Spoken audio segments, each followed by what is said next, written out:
Jika kita ingin memeriksakan hormon testosteron, kira-kira bagaimana prosedur yang harus dilakukan dan apa saja yang harus dipersiapkan?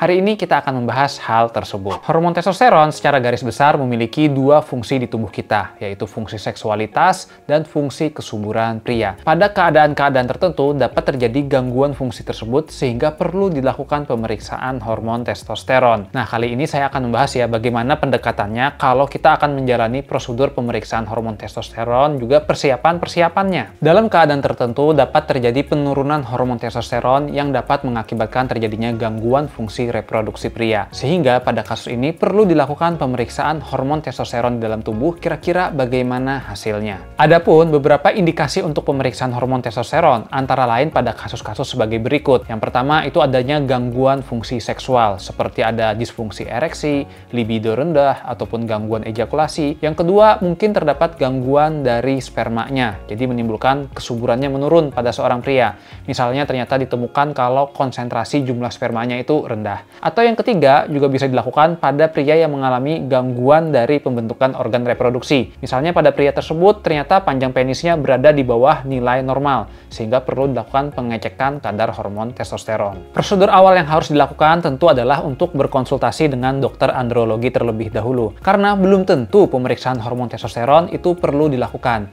Biasanya seorang dokter andrologi akan melakukan wawancara terlebih dahulu untuk mendata pasien tersebut. Kalau memang dari hasil wawancara dan pemeriksaan di tubuhnya menunjukkan ada gangguan dari hormon testosteron, barulah akan dilanjutkan untuk pemeriksaan di laboratorium untuk mengecek kadar nilai testosteronnya. Dan yang perlu diingat lagi, pemeriksaan testosteron ini biasanya tidak dilakukan seorang diri saja. Maksudnya adalah ada panel-panel pemeriksaan darah yang lainnya. Supaya lebih jelasnya, makanya bisa berkonsultasi terlebih dahulu untuk kita bisa mendapatkan kira-kira selain hormon testosteron, hormon-hormon apa atau komponen darah apa lagi yang perlu diperiksa juga. Supaya kita tidak perlu bolak-balik tuh untuk dilakukan pemeriksaannya. Sebelum melakukan pemeriksaan hormon testosteron, secara garis besar ada dua hal yang perlu diperhatikan. Yang pertama adalah tempat laboratorium untuk pemeriksaan.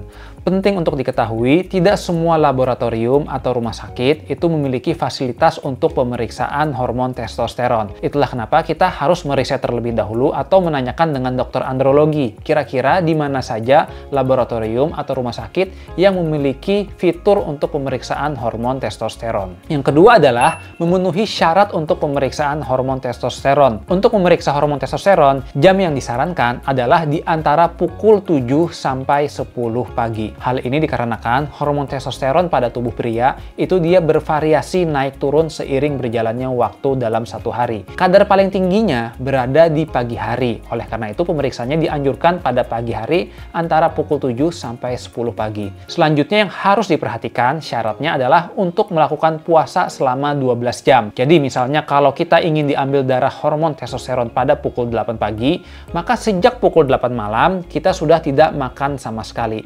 Hanya boleh minum air putih saja. Tidak disarankan juga untuk minum minuman yang manis atau berasa. Jadi dari jam 8 malam cukup minum air putih sampai dengan pengambilan hormon testosteron. Setelah mengetahui tempat laboratorium dan memenuhi syarat untuk pemeriksaan hormon testosteron, barulah kita bisa melakukan pemeriksaan hormon tersebut. Untuk pemeriksaannya, dia akan dilakukan pengambilan darah di lengan.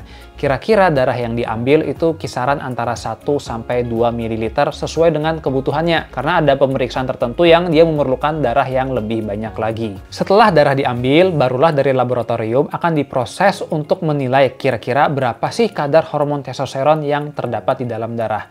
Proses pengerjaannya biasanya kalau pagi hari, maka antara siang atau sore harinya sudah selesai. Tetapi pada beberapa laboratorium ada pula yang memerlukan waktu hingga 36 jam, alias keesokan harinya baru selesai. Hal ini dikarenakan biasanya ada laboratorium yang untuk pemeriksaan testosteronnya akan dikirim ke luar kota. Jadi dia memerlukan waktu yang lebih panjang untuk bisa mengeluarkan hasil hormonnya. Ketika sudah mendapatkan nilai dari hormon testosteron, sangat disarankan untuk berkonsultasi kembali dengan dokter andrologi. Hal ini dikarenakan seringkali range nilai normal testosteron dari laboratorium itu berbeda dengan range nilai normal dari dokter andrologi. Terlebih kalau misalnya ada gejala dari kekurangan hormon testosteron yang mendukung. Sebagai contoh, Misalnya ya, pada kasus ini ditemukan kalau nilai hormon testosteronnya adalah 325. Kalau kita lihat range-nya ya di kertas ini, dia bertuliskan antara 193 sampai 740 nanogram per desiliter. Artinya kalau 325 masih dalam range normal, tetapi belum tentu. Bagi dokter andrologi, kalau kadar hormonnya itu 325 dan terdapat keluhan-keluhan gangguan seperti fungsi seksual, maka ini sebenarnya sudah masuk ke dalam kategori kekurangan hormon testosteron. Justru apabila kita menunggu hingga hormon testosteronnya nih di bawah 193 karena kita berpedoman dari range laboratorium, yang terjadi adalah gangguan fungsi seksualnya sudah teramat sangat berat. Tentu kita tidak perlu menunggu selama itu. Kalau memang gejalanya sudah mendukung dan nilainya juga menunjukkan kalau nilai yang kurang bagi seorang dokter andrologi, maka ini memerlukan penanganan sesegera mungkin. Pada prinsipnya, pemeriksaan hormon testosteron adalah pemeriksaan yang sangat penting bagi pria untuk mengevaluasi bagaimana fungsi reproduksinya. Agar mendapatkan hasil yang akurat, jangan lupa untuk mempersiapkan terlebih dahulu dan melakukan interpretasi dengan seksama, juga konsultasi dengan dokter.